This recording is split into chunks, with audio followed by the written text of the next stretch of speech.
How about it? We're at step number 6. Pretty exciting. We're coming down the home stretch. Now you must be feeling like there's been this flood of information that's been pouring all over you. Well, remember, we designed these videos and the manual for you to be able to go back and review anytime that you would like. And of course, there's still that chat with Karen button. I'd love to talk with you. Just click on it and we can schedule a time. So, step number 5 was being able to connect with participants through your church. Step number 6 is connecting with participants through your community. I have to tell you the truth. This step is the one that really has my heart. There's something about reaching out beyond the 4 walls of your church to touch the lives of people that are struggling with cancer that can just be amazing. Now, don't get me wrong. I know the easy thing is to be able to just focus on the people within your church that you know that are struggling. But I want you to think about this for a minute. Think of a map in your head of where your church is at. And then I want you to draw a radius, circle around it of about 20 minutes. If you were going to drive 20 minutes away from your church, how big of an area would that end up being?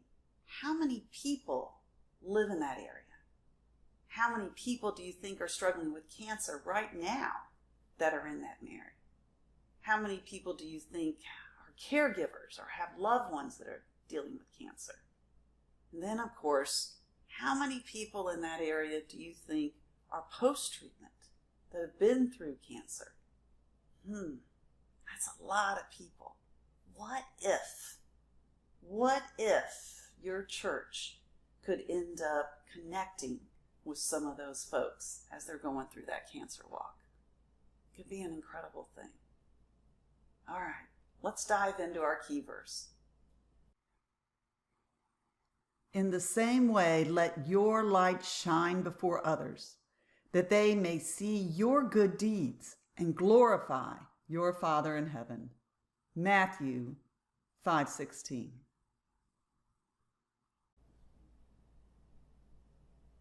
The truth is that letting our light shine inside our churches is typically easier than letting our light shine outside our churches. But you know, this idea of being able to help people in your community that are coping with cancer probably really excites you. You'd like to be able to do that, but you're not really sure how to go about making it happen. Here's the basic idea. In your community, in that 20-mile radius around your church, there are people that are interacting with folks with cancer all the time. It's part of their job. It's part of their role. It's just part of how things happen in their life. And do you know what? This is what I know about those people. Most of them would love to find a way to help them, for them to be able to feel spiritual and emotional support as they're going through their cancer walk. You, my friends, are that thing they're looking for to share with the people that are coping with cancer. Think about that for a minute. What if you went and you befriended these folks in your community? Maybe it's a school counselor, maybe it's an oncology nurse, and you were able to help them understand your ministry, tell them stories of the people that you're helping, that they trust what you're doing and they encourage people to come.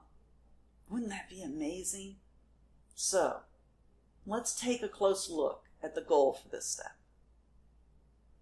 Here's step number 6 goal: to build trusting relationships with key people in locations that serve those coping with cancer. This means that the goal is not to drop off flyers around town. A stack of printed materials are important to leave behind, but the goal is to make a new friend. Here's some actions for your team to consider to accomplish this goal. Number 1, adopt a school. Select a school 20 to 25 minutes from where you end up having your meetings.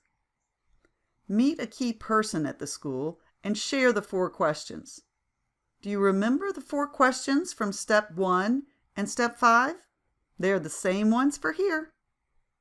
The key person that you speak to Might be a principal, a school counselor, an assistant principal, a teacher, school nurse, school secretary. Any great person there will do. The purpose of the meeting is to share about Cancer Companions, but also to ask if you can connect to the staff. This is important. You are not asking to talk to parents or students. The goal is to befriend school staff so they can share Cancer Companions with those in need. Does that make sense? So go ahead and ask if you can make an announcement at a staff meeting or send an email to be forwarded to the rest of the staff. Drop goodie baskets once a month in the staff room for staff to enjoy with a sign from who they are from. Your team.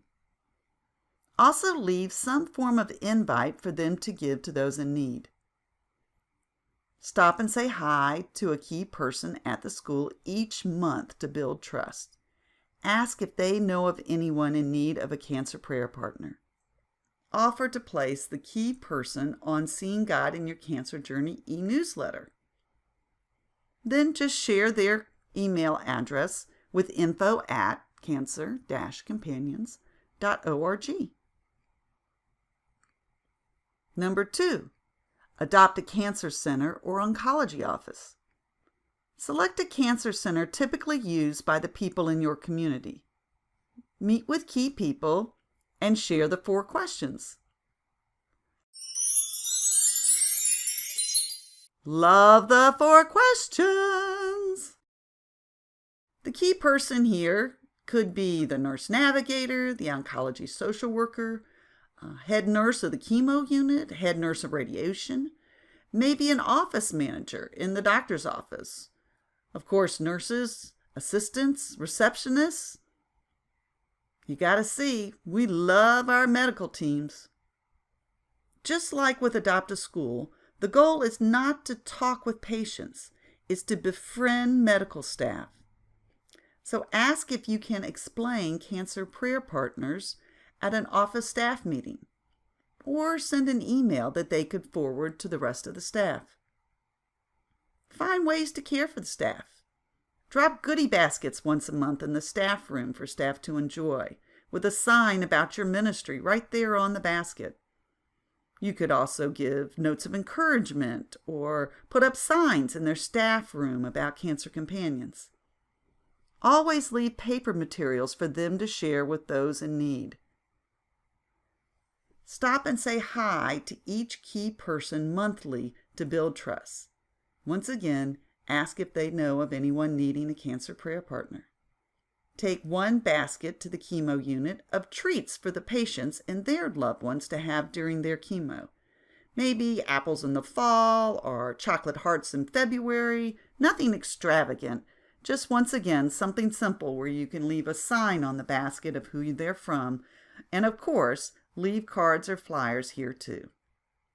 At Christmas and Easter, ask the Cancer Center social worker to pick a needy patient family that you can provide holiday dinner fixings, gifts for the kids, maybe something more specific like a car that needs repair or an electric bill you can help out with, grocery cards for them to shop with. You get the idea. Ask other ministries, Bible studies, and service organizations at your church to do service projects for the Cancer Center. Is there a woman's group that would make prayer shawls, or another that might end up knitting caps or headscarves or turbans? Maybe there's a group that would be interested in making scripture cards that you can share with others. Prayer bracelets is a great idea, as well as nurse appreciation cards, doctor's appreciation cards. Lots of different ways for the entire church to start to become engaged with this location. Number 3, liaison with other churches. The best churches to approach are the ones your pastor or staff are already working with on other ministries. Are you connected perhaps by the denomination that you're in with some of the other churches in your area? Or maybe there's a pastor association that your pastor attends once a month. Could be just a group of folks that he gets together with for breakfast every so often that are pastors or church staff. Sending a letter is not enough, but it is a good place to start. There is a sample church contact letter in the toolbox on our website. Meet with the pastor of the church you're contacting and see if he would be comfortable referring to your Cancer Companion Ministry and Cancer Prayer Partners. If so, provide a blurb for his bulletin, or maybe bulletin inserts or a screen slide, promotional videos, or whatever he would like to get the word out to his congregation about your service. Offer to speak at a church staff meetings. You know how I feel about church staff meetings. They're the best. Offer to have an information table at their church one Sunday.